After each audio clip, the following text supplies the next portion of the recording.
college football. We talked about this almost all show. How many talented quarterbacks are this year in college football? Some very fascinating matchups, that we've gotten over the last couple of weeks. Is this the best college football season we've seen in years? I would say not yet. I think it has the potential to be. I think that we need to wait and see, how these teams are going to match up against each other, how Texas is going to look later in the season, how Michigan is going to look later in the season when they play somebody legitimate. Georgia almost got beat by Auburn last week. They look certainly beatable this year.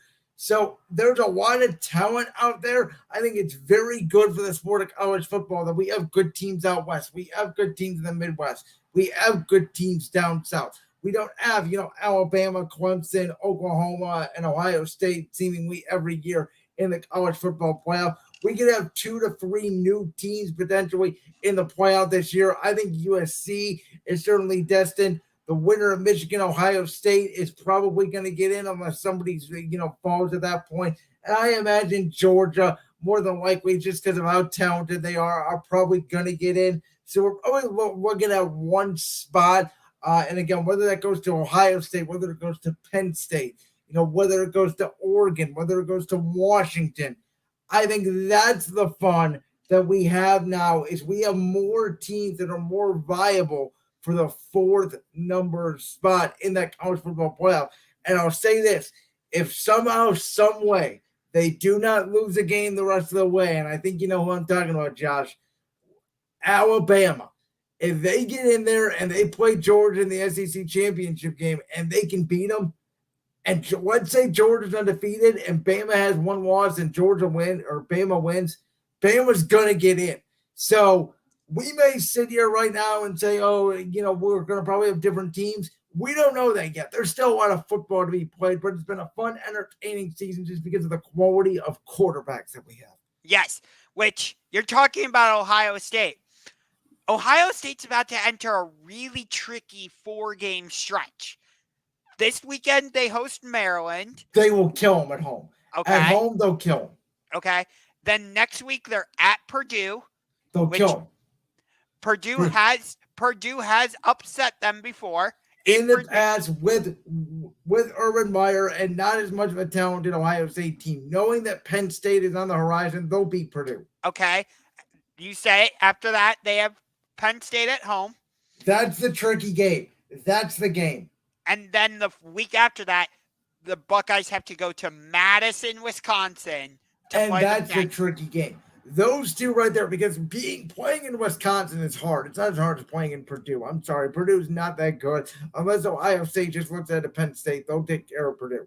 It is Penn State at home, which I know you're not going to like this. I'd probably favor Ohio State just because it is in Columbus. If it was in Penn State's home up there at Whiteout, I'd probably take Penn State.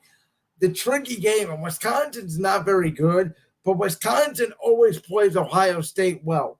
That is a spot where you got Michigan State coming up in the next couple of weeks at home, and then you have Michigan after that. That's the game, in my opinion, to potentially look out for. Okay, but you talked about Washington. You talked about Oregon. That's going to be a huge game when they play each other on October 14th up in Seattle. Washington hosts Oregon. You also got USC in there. Texas is definitely up there. You could make an argument that because of their win in Tuscaloosa against Alabama, Texas should be number 1 ahead of Georgia. You absolutely can. And it's why, by the way, I've been against this college football playoff, as I said a couple weeks ago here on Championship Rings, expanding to 12 teams. Because it would make the Texas-Alabama game almost meaningless, right? I mean, if we had a 12-team playoff like we're going to next year, who cares? Texas wins, they're still going to be in. Bama loses, they might still get in. They're going to sneak into that 12th spot.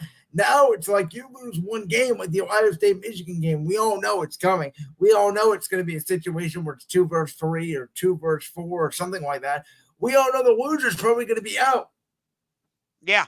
I mean, you could make an argument Washington should be number 1 in the country with how they've looked with Michael Penix at quarterback.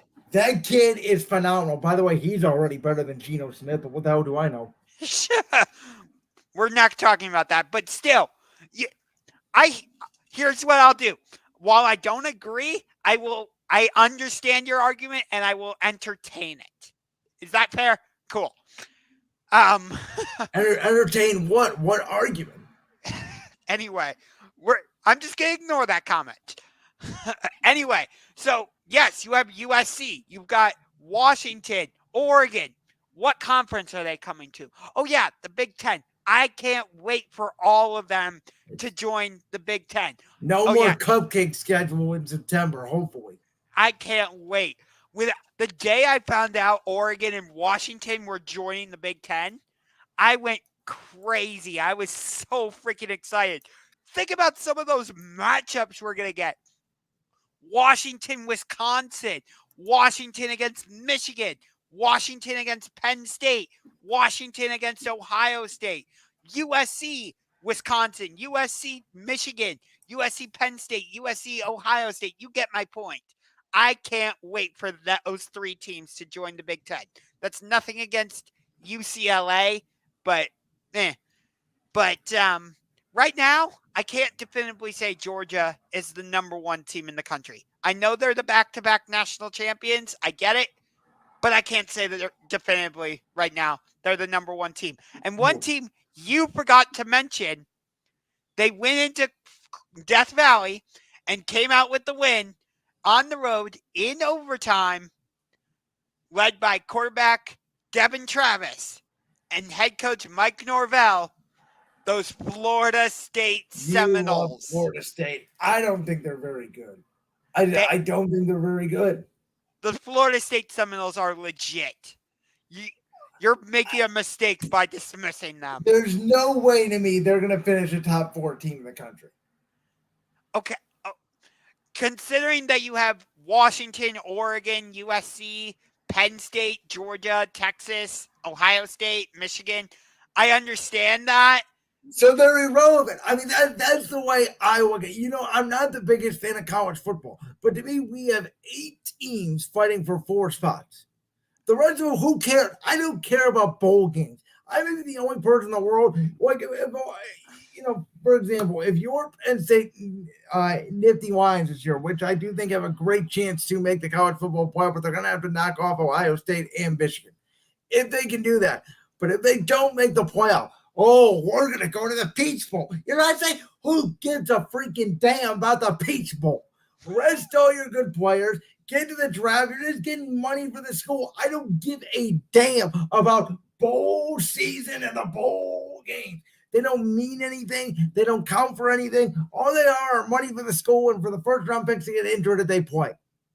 I'm sorry. It's what's wrong about college football. And they're finally starting to fix it. The one good thing about the 12-team playoff will be we're going to actually have postseason games that matter. Yeah, it may diminish the regular season, but guess what? You know what those ratings are going to be like in the playoffs in December? They're going to be NFL game ratings. They're going to dominate the NBA in-season tournament, which the NBA is trying to desperately get relevant for to do that because they know it's coming. That's why they did it, because the football in general is dominating this country. Oh, for sure. Football has always I mean, I get it. For a while, baseball was America's national pastime. Not anymore.